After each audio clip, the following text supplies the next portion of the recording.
Bonjour Laurent Agrèche. Bonjour Michel.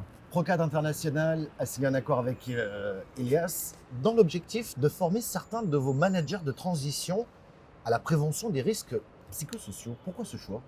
Alors oui, nous avons décidé non seulement de les former, mais de vraiment les accompagner. Donc d'abord par une formation, et puis ensuite par un ensemble de dispositifs que je vous détaillerai peut-être. Pourquoi ce choix?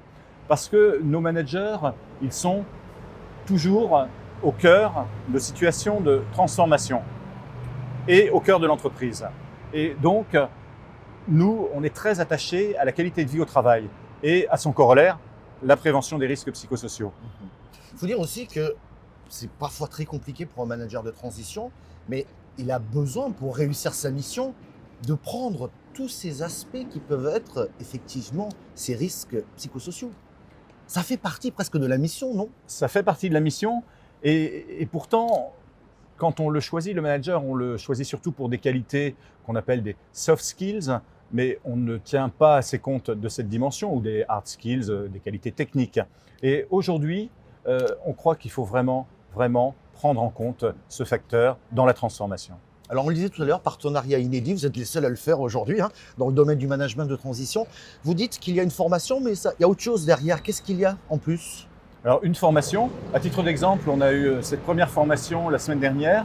On a pu former un manager qui se trouvait confronté à une situation de rachat d'entreprise, une petite SS2I qui était mangée par une grosse, et la grosse ne pensait pas du tout aux aspects humains, uniquement les outils. Donc lui était très concerné et très intéressé par cette formation qui lui a donné des solutions concrètes de posture, de détection de signaux forts ou faibles.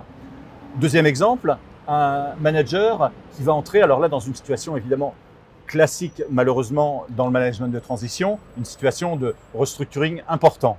Et puis troisième situation, une société où tout va bien, si ce n'est que le directeur général impose un stress absolument anormal et qui évidemment a pour conséquence des risques psychosociaux. Donc trois types de situations auxquelles nos managers, des exemples, vont être formés. Ça, c'est la formation. Et puis, dans les autres éléments du dispositif, on a la mise à disposition d'un numéro vert avec évidemment une ligne d'écoute 7 sur 7, 24/24, ligne d'écoute qui est alimentée par des spécialistes au bout de laquelle on a des professionnels, nos partenaires, d'Elias, société leader de la prévention des risques psychosociaux et de la qualité de vie au travail. Ce qui veut dire qu'un manager qui rencontre une difficulté particulière à un moment donné, il peut téléphoner pour avoir un conseil, je dirais, pratique à l'instant T.